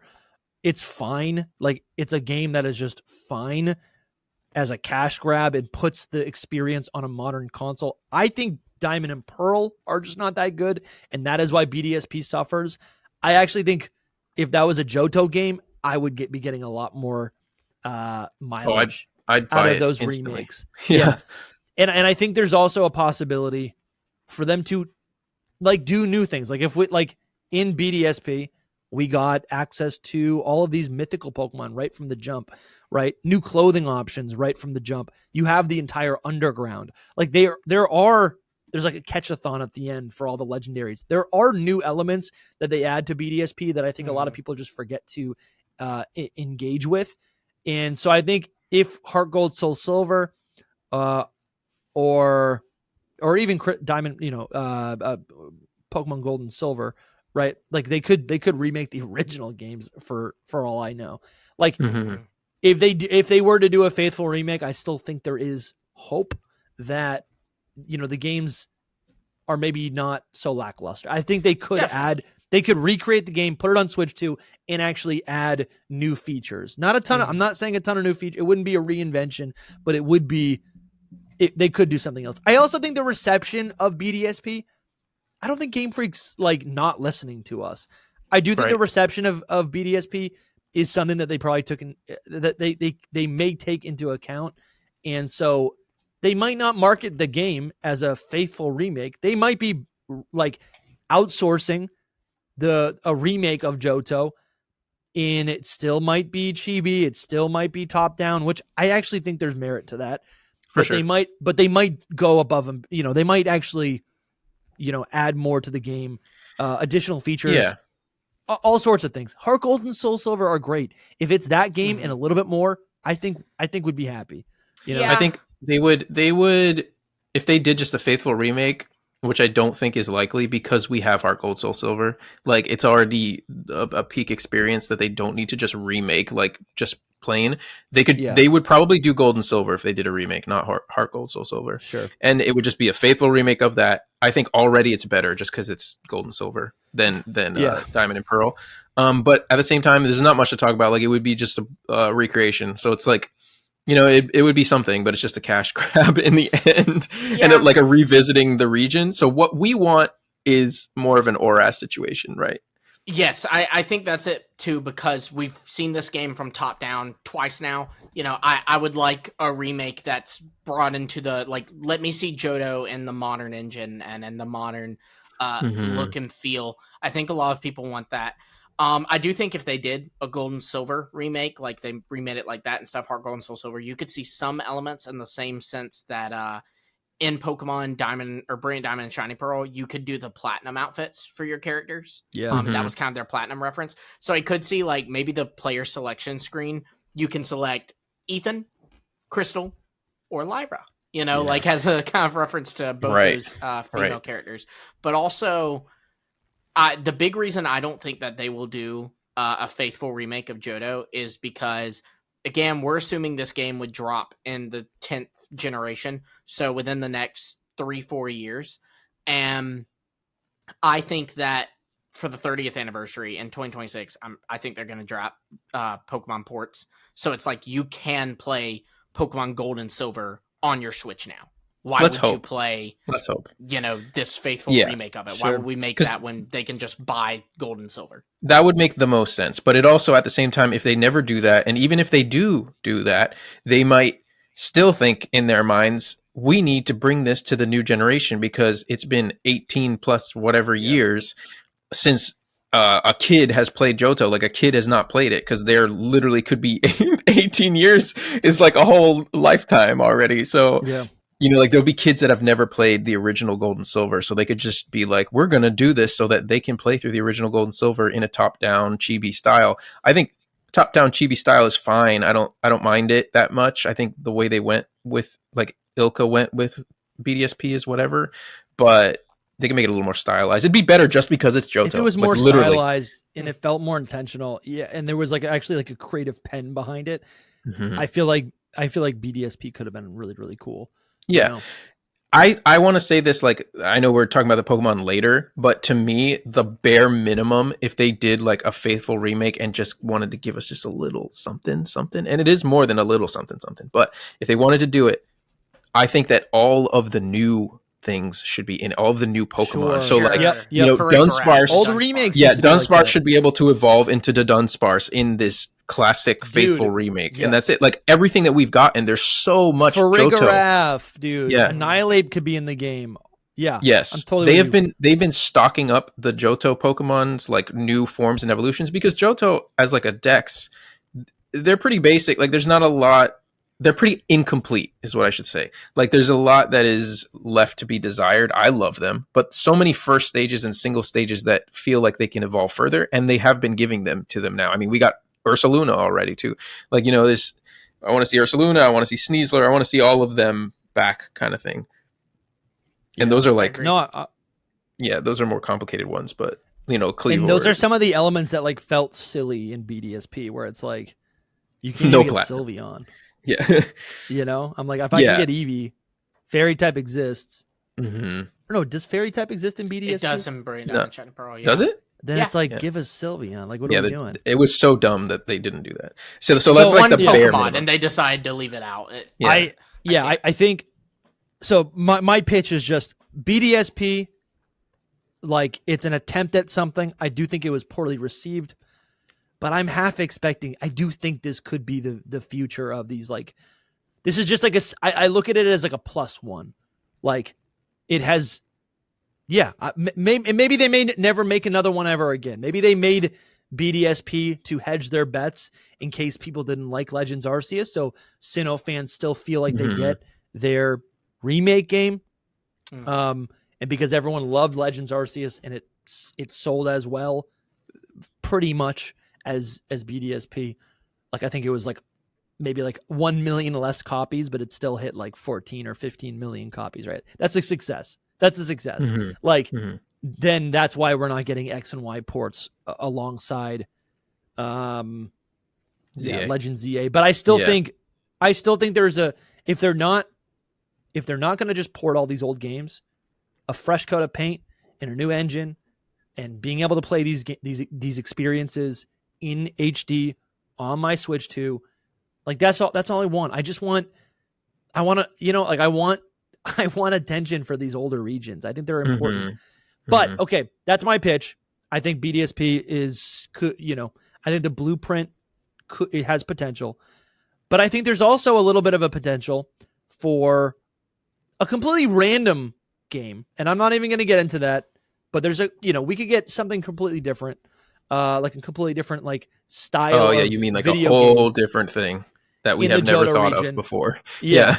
That's something. I also think there's not a 0% chance that we get an HD 2D game, or it's literally just, more pixel art in Johto, reusing assets, upscaling. That could be really cool. What if it was you go from the past and the present, but when you go to the past, it's in 2D pixel art. Bro, like insane. it's like you go to the past, like you swap the art style. That would be pretty insane. I worry. Yeah, that's a really fun idea. That's a really fun idea. That's At like the very least, they should make it where like you go to the past and the area music is the like original Game Boy music. Dude, yeah, that's fun. What's a game that's like that? I feel like it's happened before, like in Zelda or something, where it's like you know you're in one style and you hop can do over that to in Heart Gold Soul Silver. When there's an item you can get. I think this is also in Oraz. You can there's an item you get to change the music to the original music. Oh no, I'm not talking about the music. I'm talking about the whole game. I think that's in Brilliant Diamond Shining Pearl as well. I think. Is it? I'm not positive, but I think it is. But changing the style, the closest thing I can think of is in Mario Odyssey. There is a part where you do go to the side scroller. Yeah. It's in. That's kind of the same idea, right? That's kind of the same. Yeah, idea. but it's so brief in comparison to what we're talking about. So yeah, true. I'm just kind of rattling things off because I want to get to a conversation about what just a true new generation remake would be. And I think so I think another like possibility other than that is we revisit Johto in a video game where Johto is maybe like DLC, right?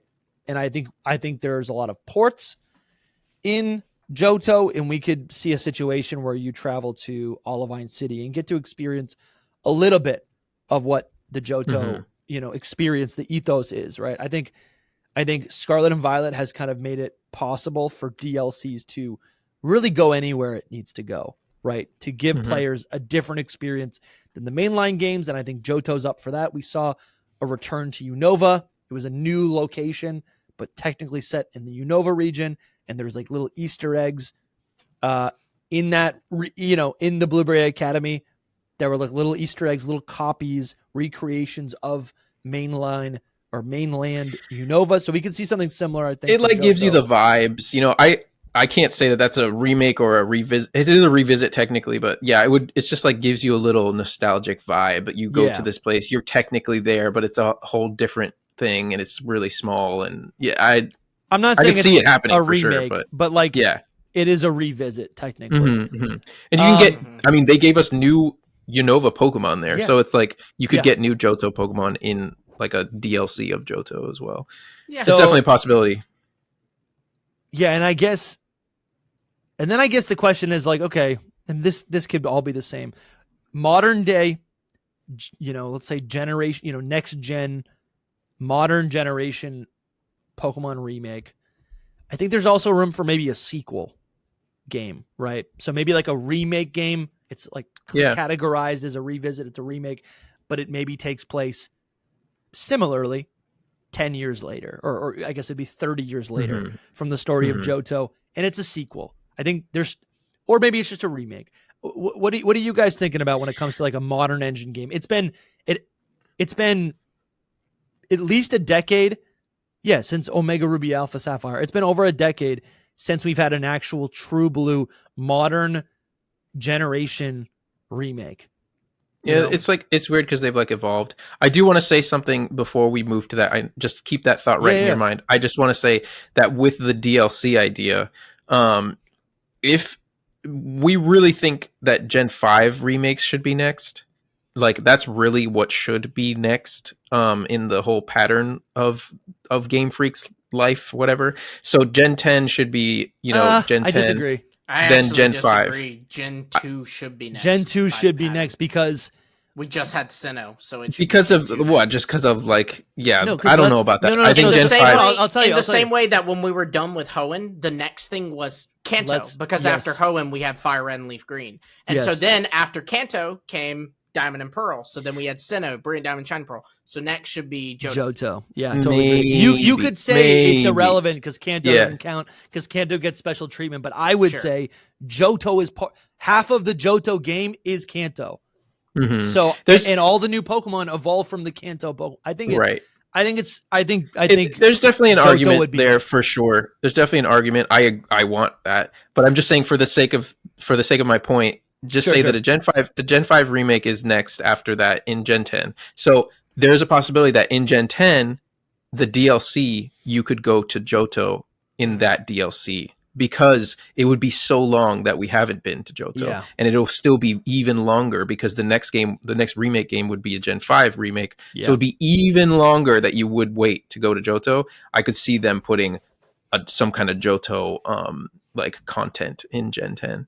That was just the thought I had while you were mentioning it, that it is more of a possibility than just like a throwaway thought. Yeah.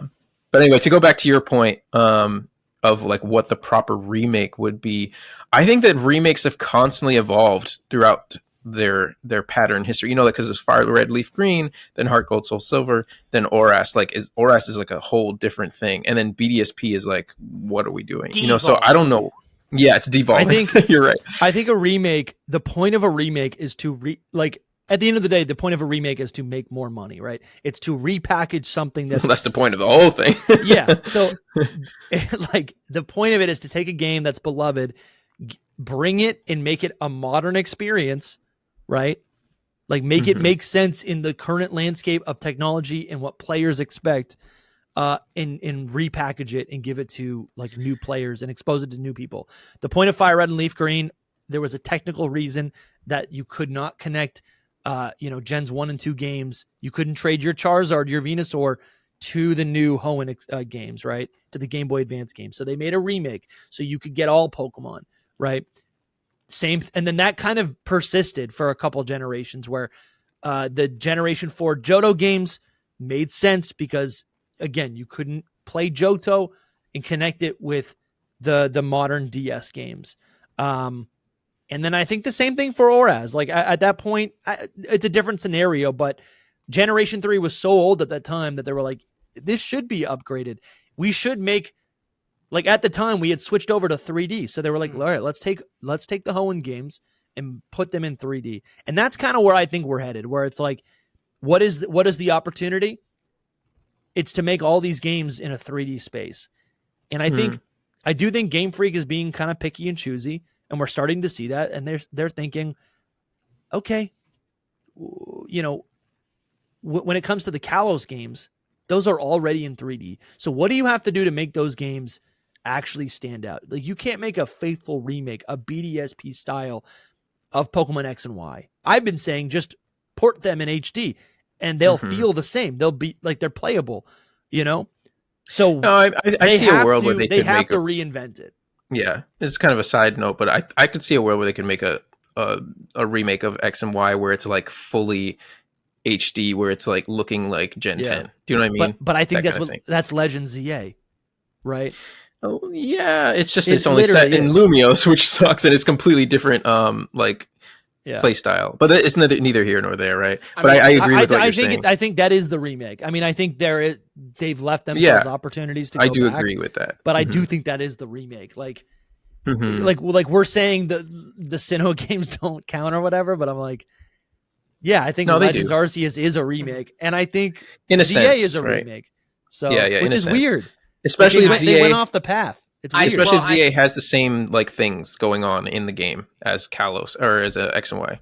Yeah. Anyway, the thing I always think about when I'm thinking about reseeing a region is just being able to experience it a bit more immersively, because as time progresses, technology gets better, we're able to kind of immerse you in these regions more.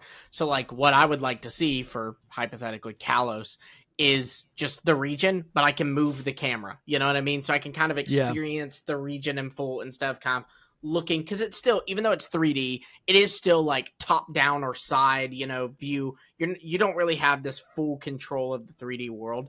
Totally. And so that's something that I would really like from a 3D game like Kalos. But I also think that's something that I think about with Johto is just like 3D it, let me move the camera around so I can just take in all of Ekritique, Yeah, my problem with like Let's Go Pikachu and Eevee is that like, sure, we're going back to the Kanto region, but it's still a grid-based world. Like I think there's so much potential to see Kanto in a 3D space as you're describing, where you can spin the camera, and I want to see what's behind Oak's lab. Like all of a sudden, it's this fully immersive game, dude. You can get lost in, and it's a reinvention. I totally agree. It's a reinvention as well.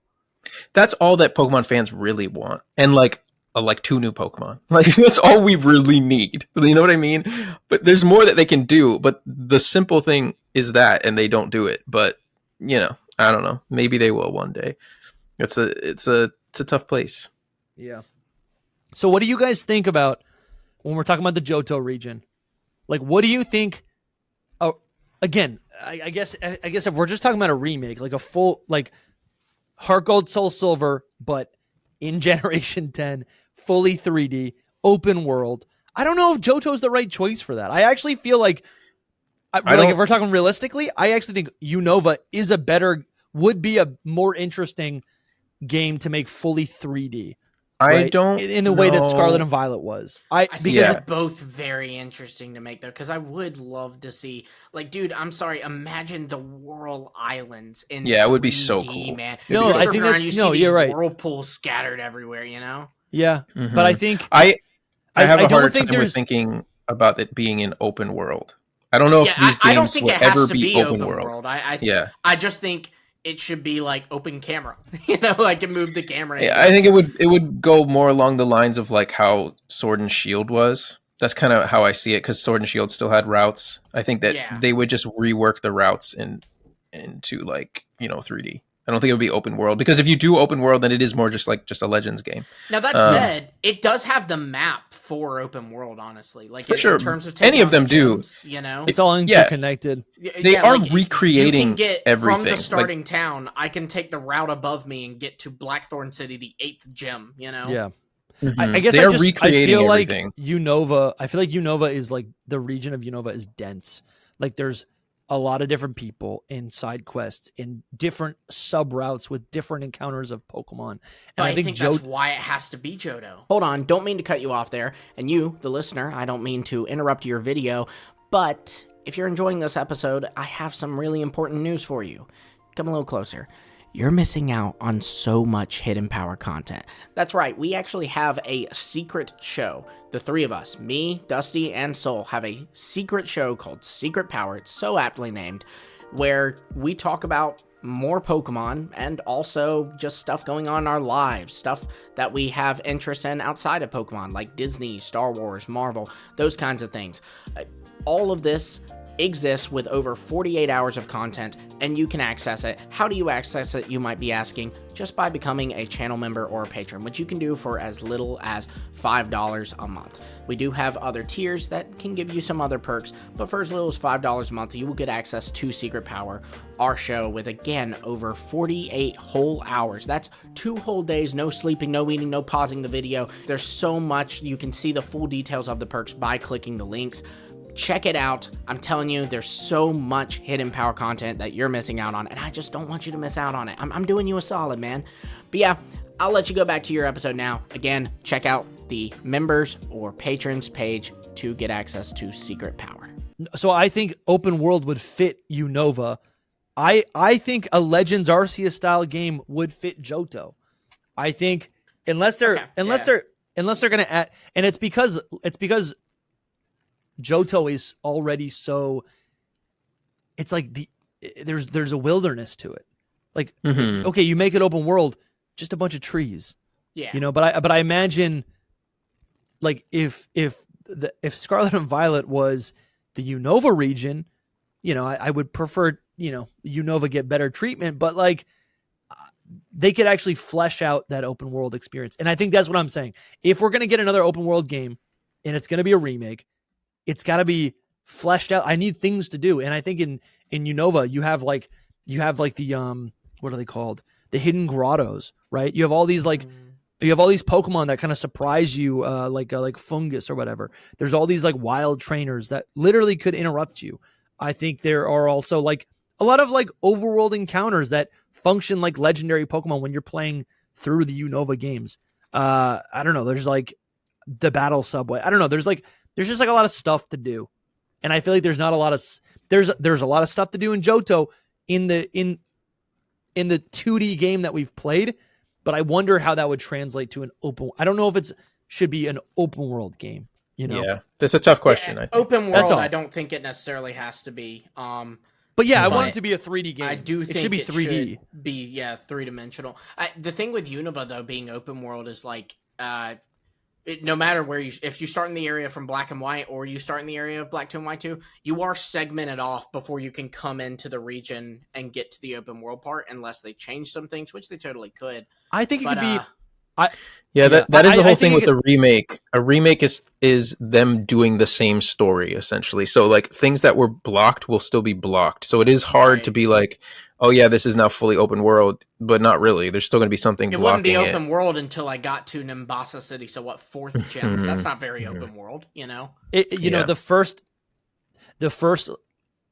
area could be open world, but you literally just can't. It is open world. And then once you reach like a bridge or water, maybe you get surf, and now you literally can go wherever you want, you know? They could design a game that like still could be open world.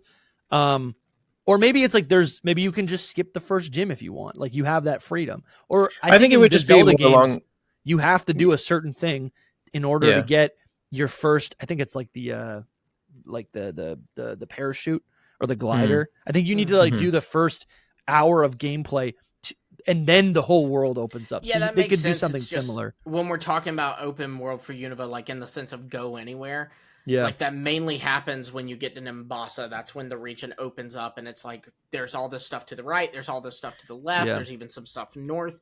But like that's all. They could still do that. Gym, you know. So I don't think that playing half the game not open world, and then it becomes open world. Right. That's a little but that's one. I don't know. That's one way to look at it. I mean, you say it's half the game, but like a game like this wouldn't just be about the gyms. You know, it's like, of course, yeah. If it's an open world game, now there's a million things that you can do. But whatever. That's where I think that's where the line is, though, with like that this is like either a Legends game or a remake, because I really think that a remake is a remake. It is still the same game, just in a different way. Yeah. And I also think that open world is not exclusively like you can go anywhere you want to. That's not like the promise of open world. That's the promise that they put on Scarlet and Violet. But open world is just like it's all open area. You know, like it doesn't have to necessarily mean that you can't that you can just go to an area. Some areas are blocked off in open world places. It's a sandbox, you know. Like I think that's what we're looking for. Pokemon Red, Blue, and Yellow. It's a pretty linear game until like Gym 2, maybe, and then the whole thing opens up. The whole region opens up. And I think Johto is also similar to that, where once you get to Gym 4, now you can do the rest of the game in any order you want, right? Yeah. Which maybe not the whole game, but you know, it's like there's DNA there of open world in player choice. I think that's like that's the thing about the Unova region, is that it looks more segmented open world. I feel like you have an obvious line with the bridges. So see, but I look at that as like you could just like once you get surf, you can surf over that, you know. Sure, yeah, you could, yeah, that makes sense. But it's more like Legends Arceus, though. Because I do feel like that's kind of my thing. Is like I am thinking like there's a chance that a Unova and a Johto game come out in Gen 10, and so my thought is they're not going to be similar. So the reason I'm even discussing Unova in the Johto episode is because I feel like whatever Unova is, Johto isn't. Yeah. Yeah. That's interesting. It's funny because go for it. No, go for it. If you have more a lot of the things in Johto feel like I think a lot of people expected a Legends Johto game after Arceus, because everything that Legends Arceus was feels like it would fit as a Johto game.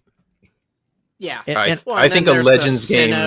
Johto connections are obviously there. And then we get we had a ton of Johto Pokemon love in Hisui, like Quillfish and Sneasel and Ursaring and Stantler. Then in Scarlet and Violet we get more with Wooper and Girafarig and Tauros. Then we get Kitakami, and that like felt like a that was Johto, like Johto. You know? So it was like they were giving us Johto without giving us Johto. Yeah. Dude, that's the thing. It's just like exploring this Johto region. No matter what the incarnation is, if it's a 3D modern game, Legends or something else, the world would be full of life. There would be so many Pokemon in the overworld. I think there's a lot of potential for a Johto remake. I really do think though that it's the most likely scenario is a Legends game for Johto, because it just how it is, or it's like a very just like it's Johto game, like almost like BDSP, where it's just like this is here so that you can play through the original experience. I don't think there's like a middle, and I could be totally wrong, but I think that the most likely and most fitting way to do it would be a Legends game for Johto. Yeah. But yeah, if they did a remake, I mean, I think you asked about sequel. Like a sequel game, I think is a whole nother topic. Like it could be a whole nother type of game, or they could do a sequel where it's like Black 2 White 2, which is like a remake, but it's a sequel, but it's a remake. You know I think what I mean? we described in the Legends game earlier in the episode would actually complement. I feel like there was a lot of tissue there. Yeah, where fits like the most. the Legends game that we described is kind of a sequel of Johto in the same way that Legends ZA is a sequel to X and Y. Right. I love That's that. what I That mean. original Sequels, concept was so good. Just time traveling back. Yeah. And seeing both the future and present. I mean, it's got and the how consistent Pokemon they to are. do it, And again, the fans want it. Remember when Legends EA was first announced, everybody talked about how the Talonflame that flew around the prison tower then was a Fletchling, and it's called Z to A, which is going backwards. We're going to go back in time, Yeah. And It's always about going back and going forward and all that. So I definitely see it. In a remake though, that's more like ORAS, I would really hope that they would give us Pokemon and Pokemon forms and all of that, because that's a thing that we've been lacking in most remakes. ORAS is the only one that really gave us, that we got new megas. So it's like something like that would be awesome. Even if it was just like we get a Johto remake and we get new megas in the Johto remake, something as simple as that. But I really would just love if they put all of the new like evolutions and possibly even forms, because they could do it where it's like they give us new megas and then they bring all of the new Johto megas into it, something like that. That's like my ideal remake version of a Gold and Silver game. All right, so I want to end on this. What Johto Pokemon do you think needs a new form, and would you like to see get a new form in either a Legends game or whatever this remake might be? I will flip that on its head and say, in the Hisui region, not a single Sinnoh Pokemon got anything. Yeah. Well, so if it was a Legends game, it might not happen as well. I think it depends on what it is, right? Because Legends EA, we're going to see Megas for Kalos Pokemon. So Mega Evolutions, I think, are very much there. I don't think it would be like regional forms. They're not going to touch Johto Pokemon. I don't even know that they would with like a cross-gen evolution, because that's a little different from a Mega Evolution. A Mega Evolution is really more conceptually like an alternate form. I see why you're on saying the table. that. If we I agree. Anything's on the table. I think that Legends ZA is so different from Legends Arceus, and another Legends game could be so different from all of them. True. So like they could just do Johto Pokemon. They could just do them and nothing else. So you want a new form or evolution for Ladian? Yes, 100%. And he's the one that needs Lumi, it. what Celebi time travel Pokemon do you want to see get a new form in this new Legends remake? Man, jeez. I mean, I would love to see. We have some references to, if I'm to say it's a Johto Pokemon, we have references about Dunsparce in the past being able to that's my number 2 the sky.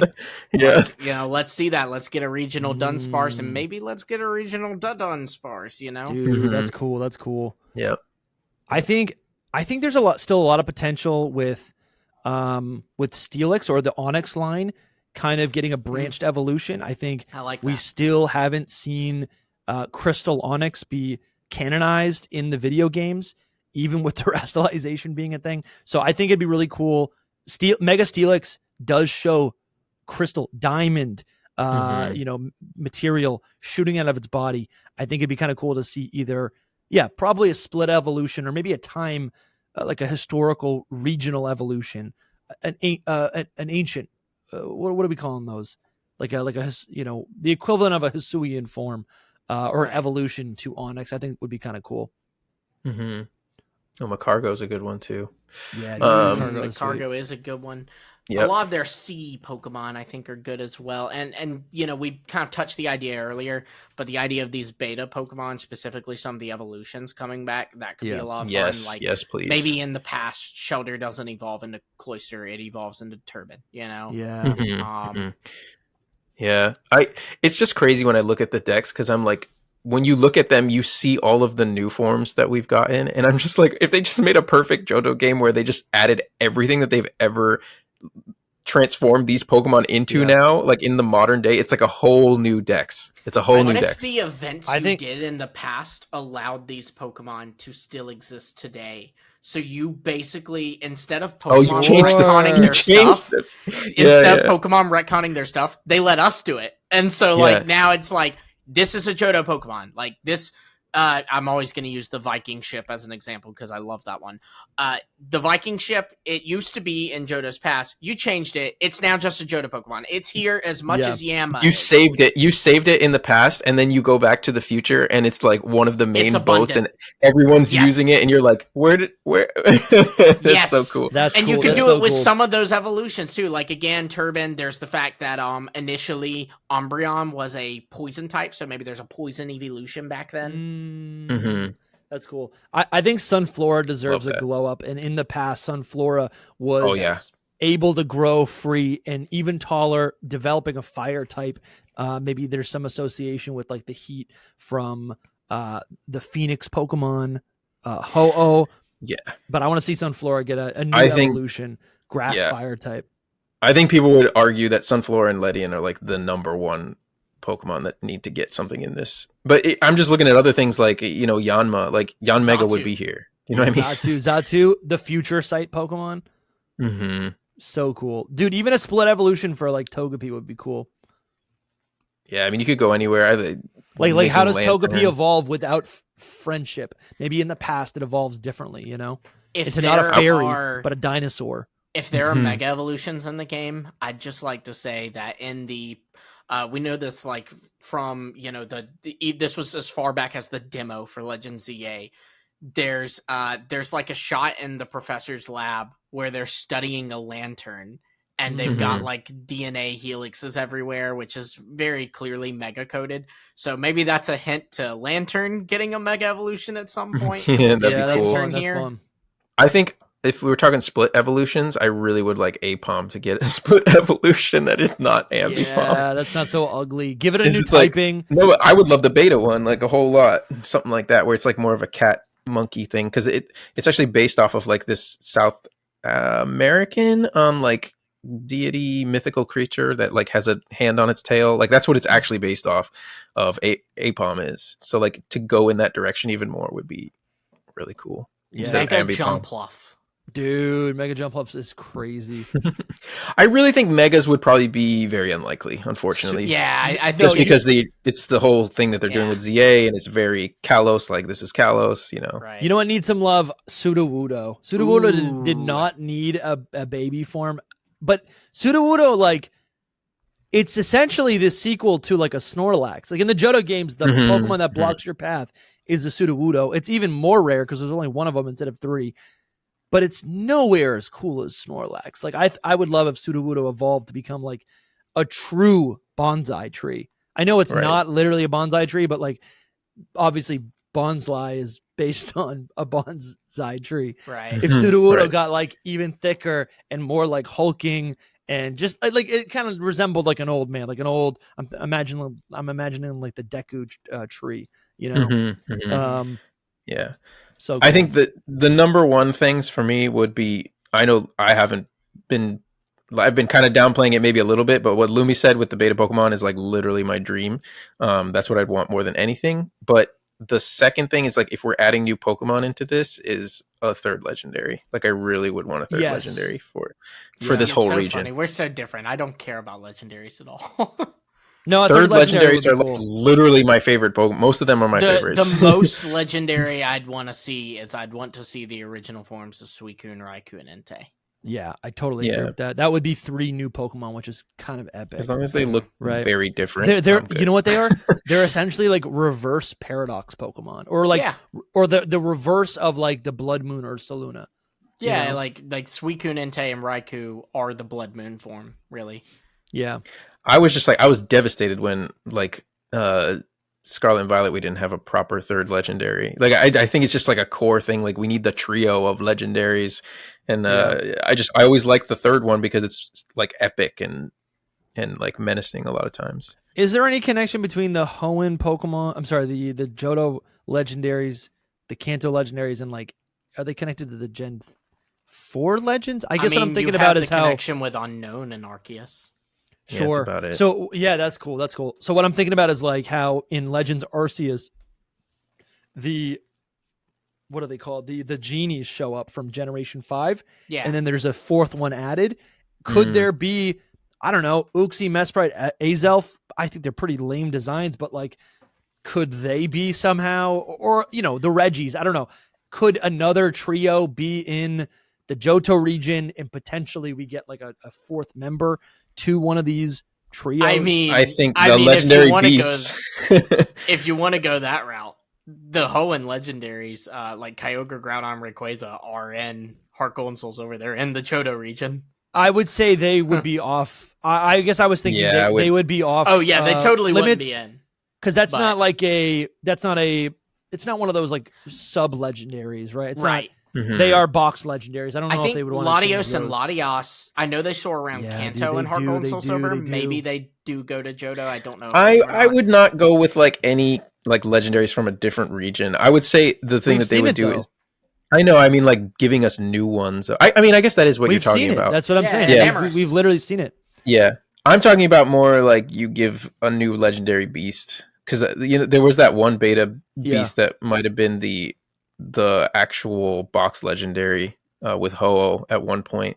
I would love to see that lion. I think that's possible for sure. Yeah, I think that's possible. What I'm saying is like from a different region specifically. Yeah, I think there's room to get a couple of these different things, and maybe we even just get a fourth Kanto bird. Maybe we get a fourth. You know, I think that would complicate their lives so much with like the Kanto birds being in Kalos and then Galar and having new forms. And I mean, I guess the legendary beast got new forms too, and the paradoxes. I would say the genies already had new forms, and then Enamorus showed up, and they just gave Enamorus another form as well.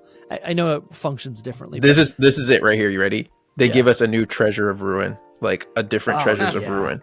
That would be really cool. They put all of them in the game, dude. They put all 4 in the game, and then they give us a new one with it. So I love that so much. I think that'd be really cool to get the Runas Quartet roaming around. I mean, it wouldn't make sense, but roaming around because Johto, they're not even from Paldea. Like they're just a random. They're from some Chinese region somewhere. So like they could definitely be in any other region as well. Sure, I guess. Yeah, I guess there's Pokemon like especially in the past. Hisuian Braviary is supposed to be like based on or supposed to be from like an area similar to like where Russia would be based on. Yeah. So I guess that's true. That's fun. Like if they were not sealed away in this timeline, or it's before they were sealed away in Paldea, they could literally have lived in Johto for a time, and then there was a fourth or a fifth one. And they have new forms. That's kind of fun. That would be cool too. They have new forms, and then there's a fifth one randomly. I'm so glad they exist. They're so weird. They're cool. Yeah. I like them. Wo-Chien could be better. Like for lore, they're so weird. Yeah. We get Okidogi. More Ogerpon masks. Yeah, that's nuts. Ogerpon could definitely be there because of the whole like Kitakami connections to Johto. It's like any not of from this. Kitakami either. It came from Kitakami, so it could be from here. True. Same with Petron too. Oh, they could put that and whole the story. It's been in the Ilex forest the entire time. That whole story, they could add them into anything because none of them are really from Kitakami. You know, they journeyed to Kitakami. Dude, that's too much fun. That's too much fun. All right, this is the thing when you do a Japanese region. You know? Yeah, you can bring everything into the fold. If you guys want to support, links are in the description to join us on Patreon or YouTube. We've got a new episode of Secret Power up right now, only available to paying supporters. But we appreciate you listening. We appreciate you hanging out with us today. Let us know in the comments what you want to see in your ideal Johto remake. So, Lumi, this was too much fun. I don't know if you have closing thoughts, but I want a Johto game now. I want a Johto game. Yeah. I want it now. Yeah. Thank you guys so much for watching. Every single episode of Hidden Power Podcast is on our YouTube channel. You can also find every single episode on wherever you get podcasts. We'll see you guys very soon. Thank you, and we'll see you next week. See ya. Bye. Bye.